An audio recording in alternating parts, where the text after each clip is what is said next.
Greetings and welcome back to my channel. Today we're looking at the 2012 stop-motion animated comedy horror film ParaNorman, directed by Sam Fell and Chris Butler and starring Kodi Smit-McPhee, Anna Kendrick and Casey Affleck. Let's begin.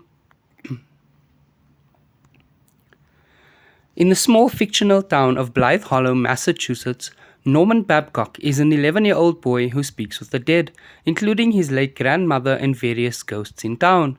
Almost no one believes him, and he is isolated emotionally from his family while being looked down upon by his own peers around the school. Neil Down, an overweight boy who is also bullied, finds Norman a kindred spirit. After rehearsing a school play commemorating the town's execution of a witch 3 centuries ago, the boys are confronted by Norman's estranged and seemingly deranged great-uncle, Mr. Prendergast, who tells Norman that he must soon take up his regular ritual to protect the town. Soon after this encounter, Mr. Prendergast dies of a heart attack. During the official performance of the school play, Norman has a nightmarish vision of the town's past, in which he is pursued through the woods by townsfolk on a witch hunt, embarrassing himself and leading to a heated argument with his estranged and paranoid father, Perry, who later grounds him. His mother, Sandra, tells him that his father's manner is stern because he is afraid for him. The next day, Norman sees Prendergast's spirit, who tells him that the ritual must be performed with a certain book before sundown that day, then making him swear to complete the task. Prendergast's spirit is then set free and crosses over. Norman is at first reluctant to go because he is scared, but his grandmother tells him that it is all right to be scared, as long as he does not let it change who he is.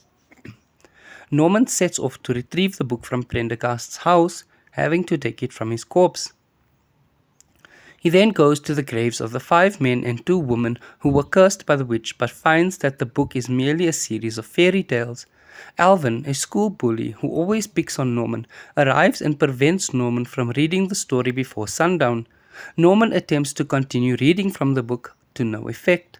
A ghostly storm resembling the witch appears in the air, summoning the cursed dead to arise as zombies, who chase the boys along with Neil, Norman's 17-year-old sister Courtney, and Neil's older brother Mitch, down the hill and into town.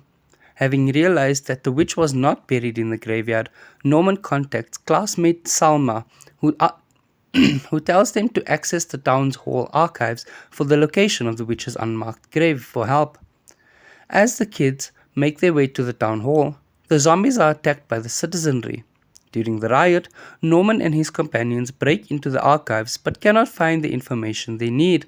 As the mob moves to attack town hall, the witch storm appears over the crowd.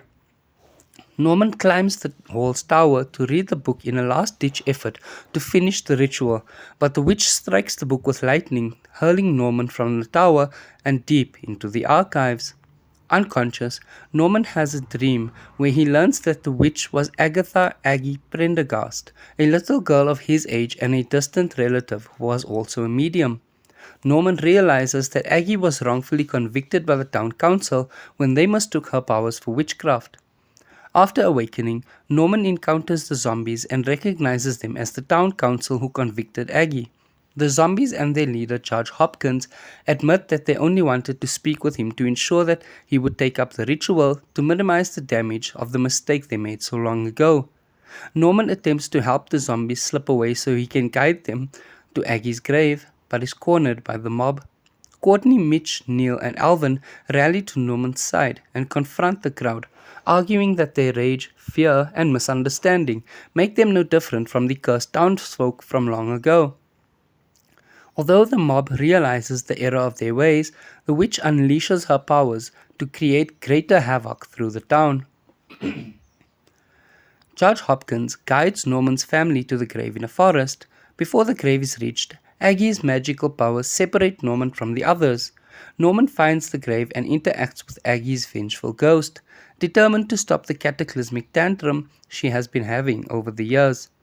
Though she attempts to push him away, Norman holds his ground, telling her that he understands how she feels as an outcast, that her vengeance has only made her like the ones who wronged her, causing her to remember happier days.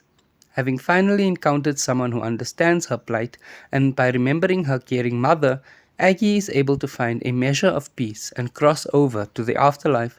The storm dissipates, and she, the zombies, and even the judge all fade away. The town cleans up and regards Norman as a hero.